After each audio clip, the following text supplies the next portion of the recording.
ಖ್ಯಾತ ಹಿನ್ನೆಲೆ ಗಾಯಕ ಕೆಕೆ ಎಂದೇ ಪಾಪ್ಯುಲರ್ ಆಗಿರುವಂತಹ ಕೃಷ್ಣಕುಮಾರ್ ಕುನ್ನತ್ ನಿನ್ನೆ ರಾತ್ರಿ ನಿಧನರಾಗಿದ್ದಾರೆ.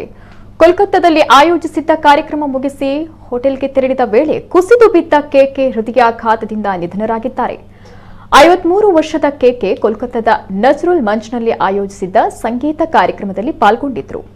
ಈ ಕಾರ್ಯಕ್ರಮ ನಡೆಸಿಕೊಟ್ಟ ಕೆಕೆ ಬಳಿಕ ತಮ್ಮ ತಂಡದೊಂದಿಗೆ ಹೋಟೆಲ್ಗೆ ತೆರಳಿದ್ದಾರೆ.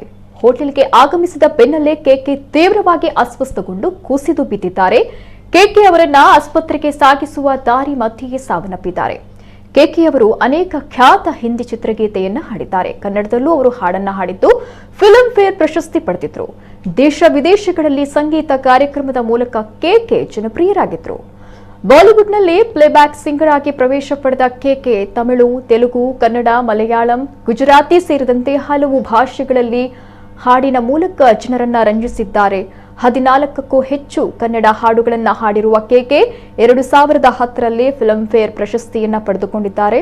ಸ್ಯಾಂಡಲ್ವುಡ್, ತಮಿಳು ಹಾಗೂ ಮಲಯಾಳಂ ಚಿತ್ರರಂಗದಲ್ಲಿ ಅತ್ಯುತ್ತಮ ಹಿನ್ನೆಲೆ ಗಾಯಕ ಪ್ರಶಸ್ತಿಯನ್ನ ಪಡೆದಿದ್ದಾರೆ.